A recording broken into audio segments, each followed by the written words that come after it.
فلونا تضيف لونا تسحر دنيا باهية الجمال. من هذه الأرض وجدنا قوتنا بخيال وإيمان أشياء أبدعنا. على جزيرة غريبة مثيرة أخذنا الموج ونسونا. سأروي قصتي أنا وعائلتي روبنسون كروزو واسمي فلونا.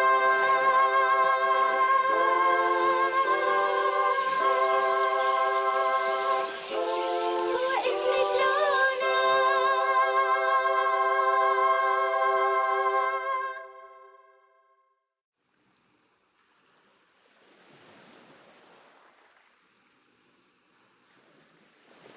عملية صنع القارب المزدوج لا زالت مستحوذة على نشاط الأسرة بأجمعها، آملين أن نستطيع الإبحار به إلى مكان آخر، مكان آهل بالسكان. إلى أين وصلت بعملك؟ إلى النصف تقريبا يا أبي. مضى شهران منذ أن بدأ والدي وفرانس في بناء القارب المزدوج. هيا يا أبي. هيا.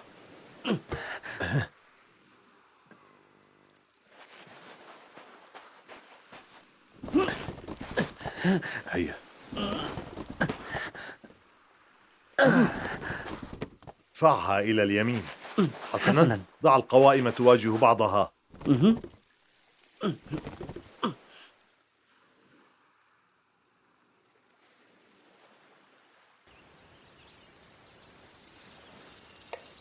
كانت أمي منشغلة في تجهيز الطعام الكافي للرحلة، وقمت أنا وأخي جاك بمساعدتها.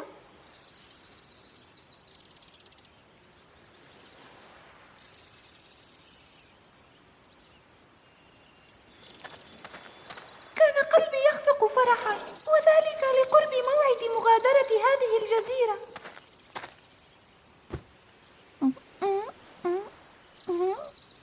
إنه لذيذ جدا. فلونا، هذا ليس عدلا. طعمه لذيذ يا جاك. لذيذ. أرأيت؟ سوف أعطيك واحدة لك أيضا، تفضل. توقفا عن تناول الطعام، نحتاجه في الرحلة. حسنا، ولكن يا أمي لم أفهم لماذا تجففيه؟ يمكننا أن نصنع كمية كبيرة منه قبل الرحلة. صحيح، سوف نأخذ البعض منه طازجا، ولكن بعد مرور بضعة أيام سوف يتعفن إذا لم نأكل. فهمت. كلا يا ميركوري، لا يمكنك أن تأكل أكثر مما أكلت. سوف نحتاج للطعام أثناء الرحلة. هل ستجففين السمك يا أمي؟ نعم، فسوف نحتاج إلى البروتين أيضا. لماذا لا يتعفن السمك والفاكهة إذا تجففت؟ لأن البكتيريا تعيش في الماء، وعندما نجفف الفواكه والسمك يختفي الماء منها وتموت البكتيريا، وكذلك بقية الكائنات، فالماء سر الحياة. فهمت. ولماذا لا نستطيع العيش بدون ماء يا أختي؟ ها؟ ماذا؟ عليك أن تسأل والدك حول الموضوع.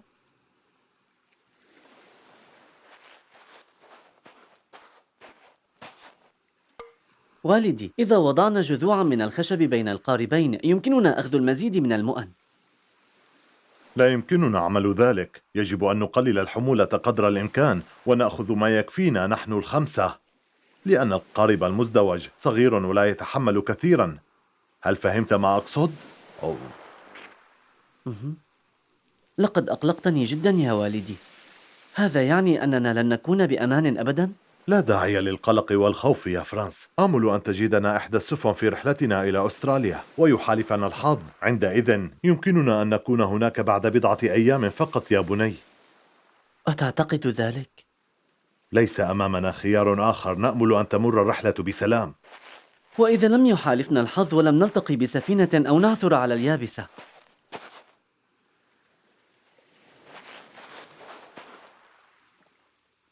ماذا جرى لك يا فرانس؟ كن شجاعا قليلا. كيف سأكون شجاعا والسفينة التي كنا على متنها لم تستطع مقاومة العاصفة يا أبي؟ هذه الجزيرة غنية بالمواد الغذائية وبإمكاننا البقاء هنا على قيد الحياة. ولكن هل البقاء على قيد الحياة هو كل شيء في هذه الدنيا؟ كلا يا بني، نحن بشر، وأمام كل إنسان رسالة يؤديها في الحياة يفيد بها الآخرين ويستفيد، وبقاؤنا هنا كالعدم. لن نستطيع أن نقدم أي شيء للبشرية أو لأنفسنا، وما دمنا هنا على هذه الجزيرة فنحن لا نستطيع أن نقوم بأي شيء. هذا بالإضافة إلى الأمراض الخطيرة التي قد تصيبنا كما حدث في المرة الأخيرة عندما مرضت أمك وجاك يا بني. هذا صحيح. يجب أن نسرع بالخروج من هنا بأية وسيلة.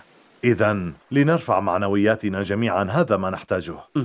سأفعل كل ما بوسعي يا أبي، اطمئن. حسنا، هيا لنواصل. هيا. هل سنأخذ الذرة معنا على متن القارب؟ أجل، فالذرة هي الحبوب الوحيدة لدينا في الوقت الحاضر. لا أظن أننا سنبقى لحين نضوج الحنطة. كيف سنأكل الذرة وهي غير مطبوخة؟ كيف يمكن ذلك أمي؟ لا، سوف نطبخها في البداية، أو نجففها ثم نطبخها ونضعها في برميل كطحين الذرة، وبعد ذلك سوف نخبزها أقراصاً ونأكلها. أيمكن أن نصنع الخبز في القارب؟ سنأخذ الأخشاب كي نوقدها ونصنع ناراً. رائع! ستكون زفرة رائعة رائعة. فلونا، كفى، لن تكون كذلك. سوف يكون الأكل محدوداً وكذلك استعمال الماء، لأننا لا نعرف كم يوماً سوف نستغرق في سفرنا، والقارب المزدوج صغير جداً، لن نستطيع أن نضع مؤناً كثيرة فيه. يجب أن نهيئ أنفسنا لحياة قاسية. أنا واثقة بأن الجوع سيكون أقصى ما سنعانيه أثناء الرحلة. لا تخافي يا أمي، إذا انتهى الطعام يمكننا اصطياد السمك وأكله. سيكون هناك العديد من أنواع السمك وكذلك القواقع، وكما تعلمين أنا أحب القواقع، سأصطادها. هذا رائع. أنتما تحولان الأمور الجدية دائما إلى اللعب. أرجو أن تأخذا الأمور بجدية وألا تفقدا الثقة بالنفس، أتفهمان؟ بدأت تمطر. يا إلهي، هيا اجمعي السمك المجفف قبل أن يبتل. حاضر.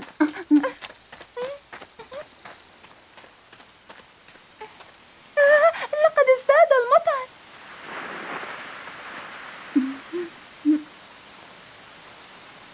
فلونا لقد تبللت. هل أنتما بخير؟ نعم يا أمي.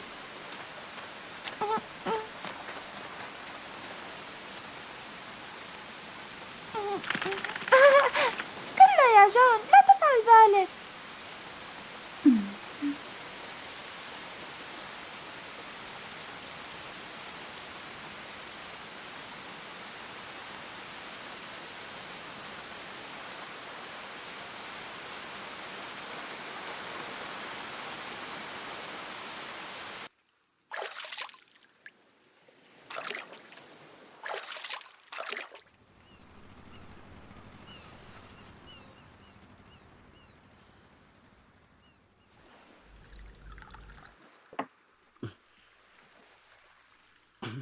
عندما نبحر بالقارب المزدوج أقترح أن يجلس 2 في قارب و3 في قارب آخر. سوف تكون أنت في قارب وأنا في قارب كي نجذف ونحافظ على توازن القارب. المشكلة هي أين نضع فلونا.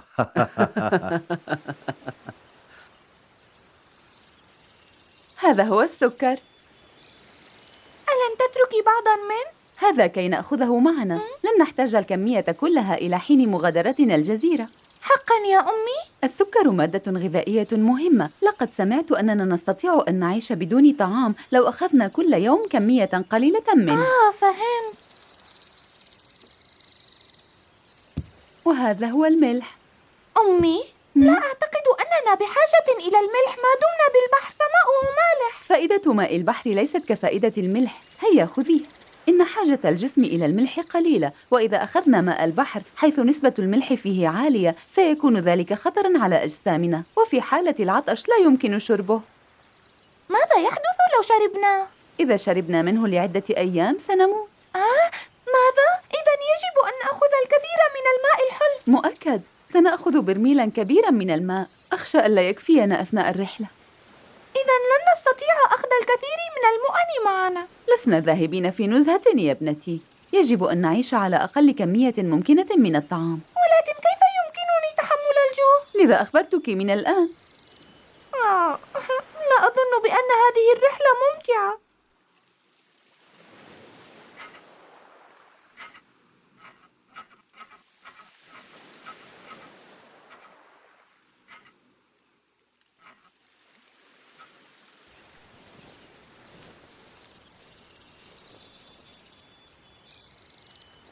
فلونا، عليك أن تحذري في استعمال الإبرة كي لا تخزي إصبعك. حسناً يا أمي.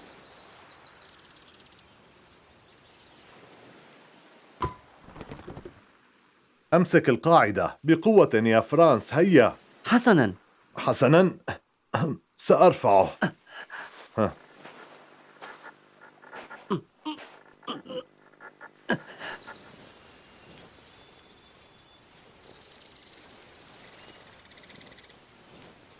أوشكت على إنهاء عملي يا ابنتي، ماذا عنك؟ وأنا أيضاً سأنتهي يا أمي.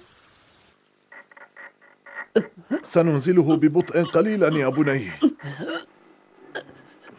حسناً، اتركه الآن يا فرانس. هاي! لقد انتهينا من... لقد كان عملاً شاقاً للغاية.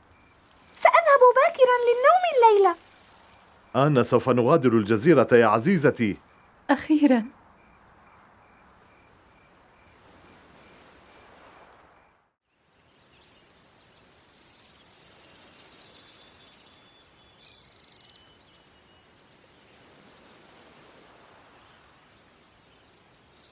هيا هيا هيا هيا هيا هيا هيا هيا هيا هيا أسرعوا قليلا، هيا أسرعوا. اهدئي قليلا يا فلونا، لا تكوني عجولة. احترسي يا ابنتي.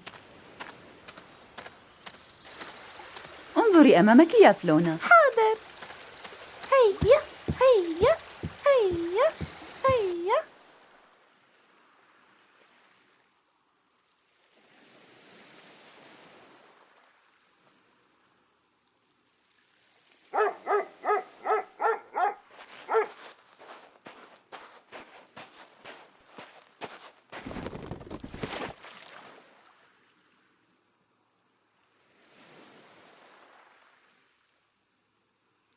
انتظر يا جان.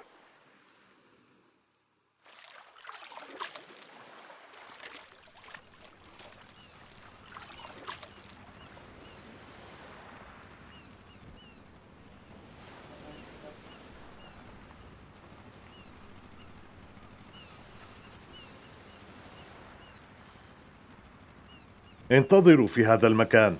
أريد أن أركب ثانية يا أبي. وأنا أيضا أريد ذلك. هيا بنا يا فرانس. هيا يا أبي. والدي فرانس، كونا حذرين.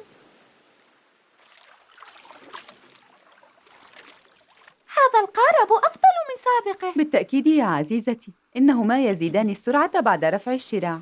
هيا يا أبي هيا. هيا.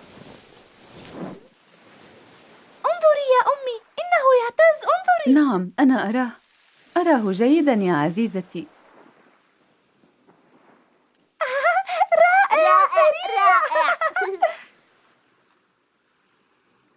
رائع رائع، رائع جدا يا فرانس. إنه جيد بالفعل يا أبي.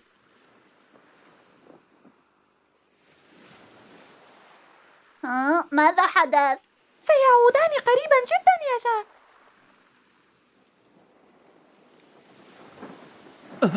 أبي. اسحب الحبل فرانس، حاول أن تسحب الحبل. هذا أفضل الآن، إنني أتحكم به. كل شيء على ما يرام. حسنا، هيا لنعد إلى الشاطئ، هيا. القارب يعود. إنه سريع. فرانس، اسحب الشراع إليك كي تسير الريح إلى اليمين.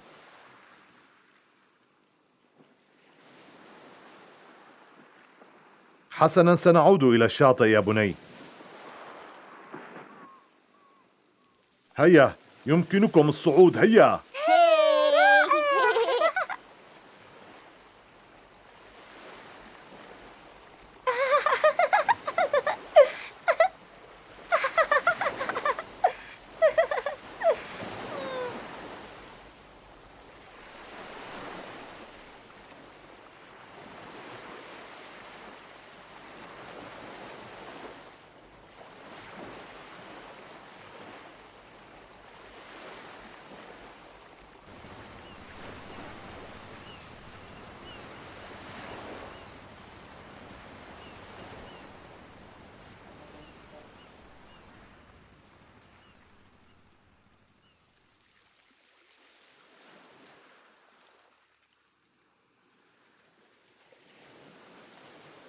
القارب جاهز للإبحار.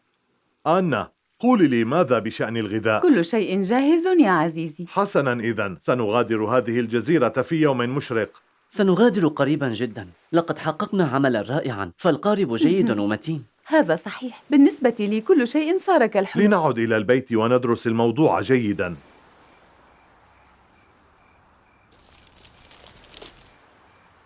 لقد رسمت هذه الخريطة وهي مطابقة للخريطة التي كانت عند القبطان. هل هذه أستراليا؟ أين تقع الجزيرة التي نعيش عليها؟ في الحقيقة لست متأكداً، ولكن أظن في هذه الزاوية. تقع في القارة الأسترالية؟ هذا يعني أنه علينا أن نبحر باتجاه الجنوب. لا أعلم، لست متأكداً من ذلك. انطفأت. يبدو أن الريح قد بدأت تشتد. هيا نذهب إلى الفراش، فنحن متعبون ونحتاج إلى الراحة. نعم، أنا متعب. إنني أشعر بالحزن.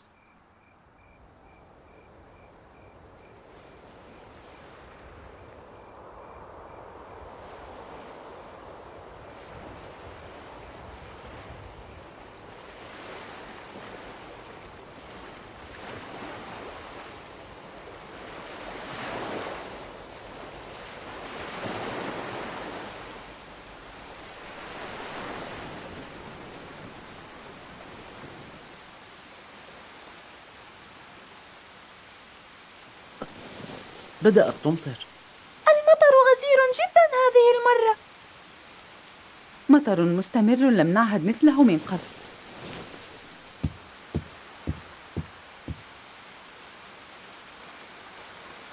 ما هذا الذي يحصل؟ المطر يدخل إلى البيت.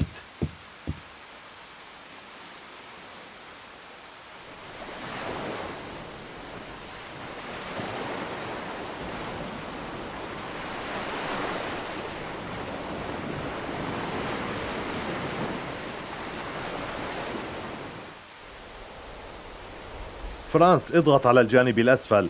حسنا.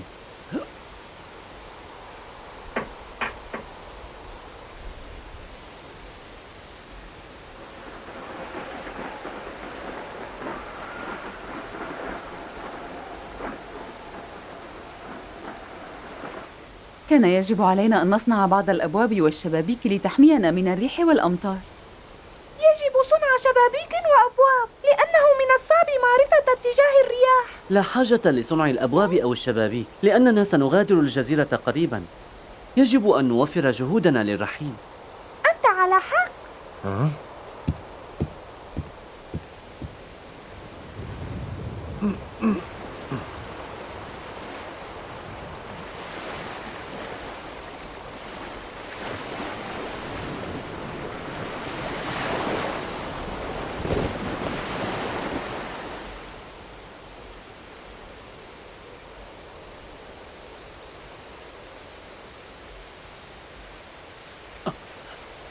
يا إلهي، ترى ماذا حل بالقارب؟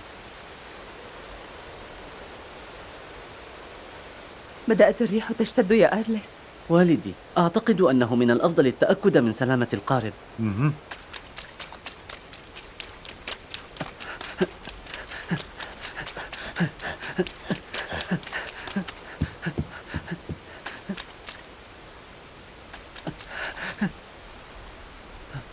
أوه، هذا سيء جدا. هيا أسرع، دعنا نفعل شيئا. حسنا.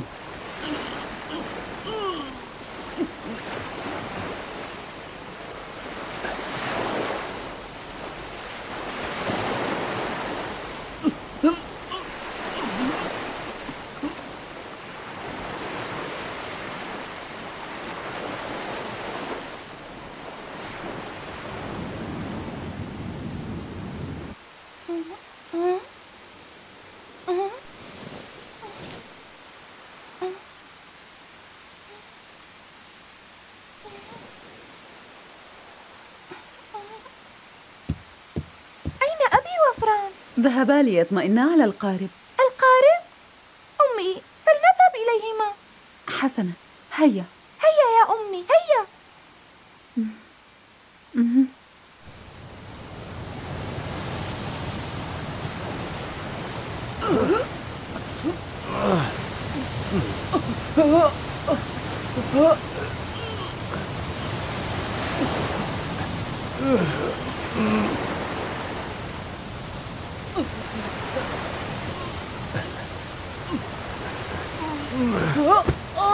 فرانس، هل أنت بخير؟ نعم أنا بخير.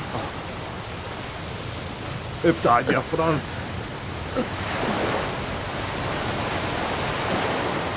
ها؟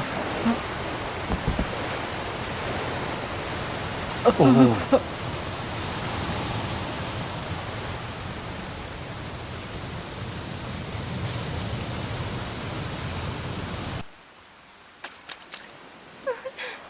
يا إلهي، لقد سحبت الأمواج القارب.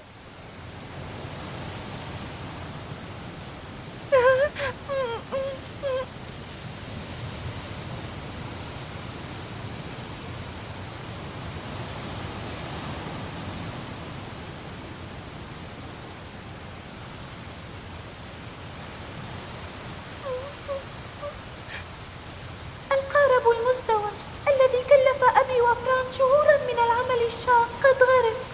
مسكين أبي، مسكينة أمي، مسكين يا فرانس.